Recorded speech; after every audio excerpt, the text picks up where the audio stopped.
Hey everyone, it's Jenny and I'm excited to be joining Spellbinders today, showcasing their brand new Clear Stamp of the Month club.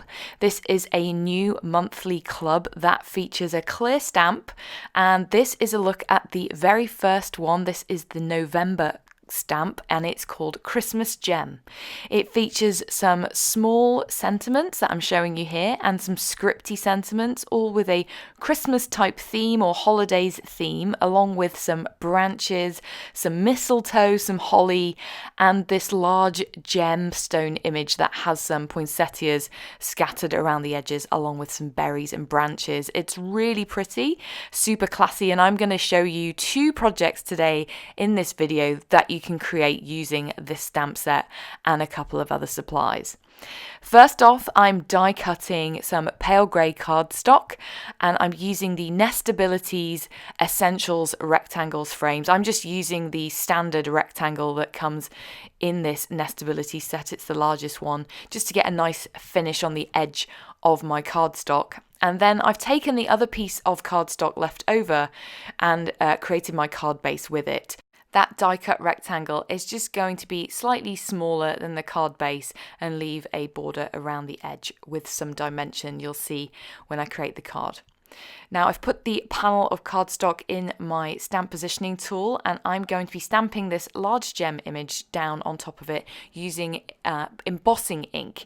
So I'm treating the panel with a powder tool first to make sure I don't get my embossing powder sticking where I don't want it. This removes all that static cling or small flecks of grease that might cause the embossing powder to stick. And then I'm going to stamp it down. I do stamp it a couple of times before then heat embossing it with some fine silver embossing powder.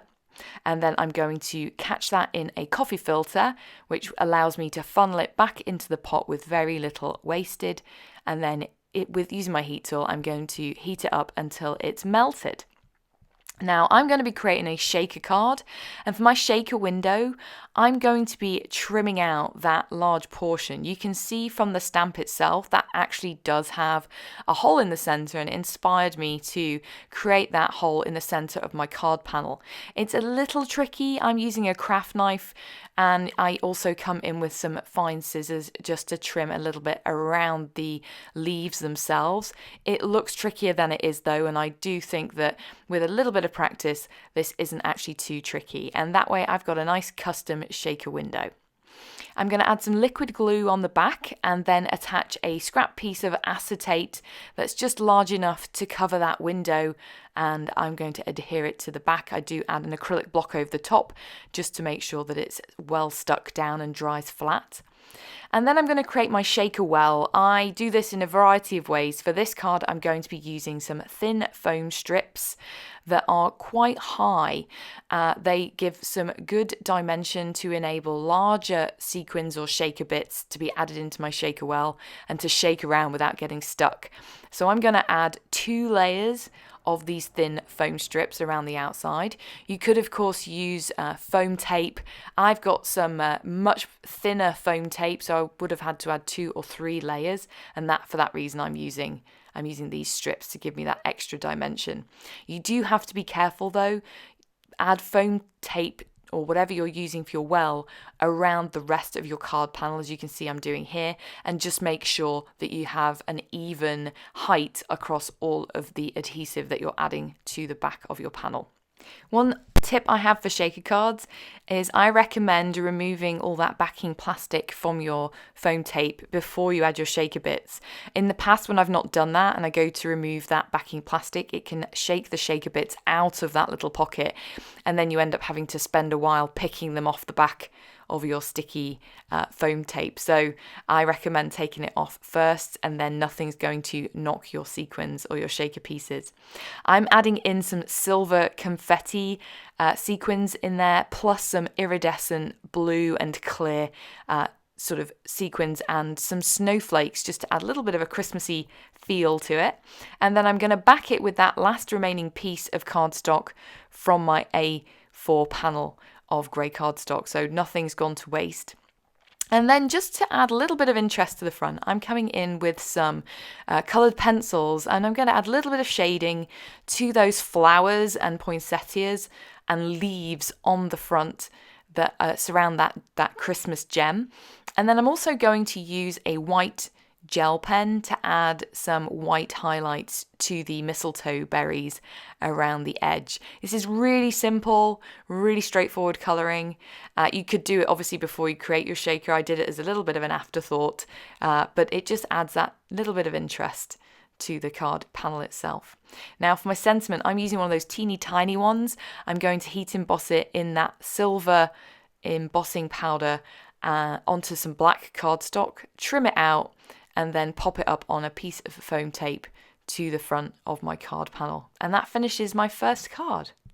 For my second card, I'm also going to be doing some heat embossing. I've got this panel of forest green cardstock. It's super dark cardstock, and I'm going to use the tree branch from the stamp set, and I'm going to stamp it all the way around the outside of this card panel. This is 4¼ by 5½ inches at the moment, so it's just an A2 size panel. And I'm actually stamping it, you can't see, it's off camera, but it's some green pigment ink. It's not embossing ink, just so it shows up a little better and I can see where I've stamped it. And then I'm going to heat emboss it with copper embossing powder, which looks gorgeous against that dark green cardstock. So I'm going around the entire edge, adding in my embossing powder, catching it in the coffee filter, making sure I tap off any excess. I did use a powder tool to treat the panel of cardstock as I had before. And then I'm going to heat it with my heat tool. Now I'm coming back in again with that same branch and going back round on top, in some places overlapping that copper embossing. And this time I'm going to use metallic gold embossing powder. And this way you can actually layer your embossing powders together, and as long as you're not too long with that heat gun, they won't melt into each other, and you'll get this really nice two-toned layered embossing effect. Really looks like some fluffy kind of pine cone fern tree type branches coming in from the outer edge. I'm going to also heat emboss my sentiment while I have my heat gun out. I'm using this Peace, Joy and Love scripty sentiment from the same stamp set. I'm going to ink it up with embossing ink, and then stamp it into the center of my panel. And this time I'm going to heat emboss the sentiment with platinum embossing powder. So it's 3 different metallic powders. They all go really well with each other, and they show up really well against that dark green cardstock. I did come back in with a powder tool just to treat my panel once again to make sure I got a nice crisp clear sentiment. And then I'm coming in with my favorite Nestabilities Essential Rectangles die, and I'm going to die cut that entire panel. To add a little bit of drama, rather than just leave it plain like that, I'm coming in with some dark green ink around the center, just blending it out in towards that sentiment, not quite overlapping it, and then coming back in again with some dark gray ink just to add a little bit of drama. And that heat embossing resists the ink, and you can wipe it off with a cloth or dry cloth just to remove any of the ink that might be sitting there on top of the embossing. And just for good measure, it's snowing, so I'm going to add some shimmer spray and some white acrylic paint over the top just to get a bit of snow in that forest scene that I've now built up with just that one stamp. To adhere it to my card base, which I've created from the other piece of green, forest green cardstock that I had before, I'm using some green fun foam from my stash. It's self-adhesive, and then I've added some double-sided tape, and I can pop up my panel, which has a slight border around the outside because we used that die. And then to finish off, I'm going to embellish it with some fashion silver embellishments from Spellbinders, just here and there, in and amongst those branches. And that finishes my second project. I think you'll agree both of these look very different, and I hope they inspire you to use the new clear stamp of the month from Fun Stamper's Journey and Spellbinders. Be sure to check out the blog for more inspiration on using the new stamp set, and have a wonderful day. Bye!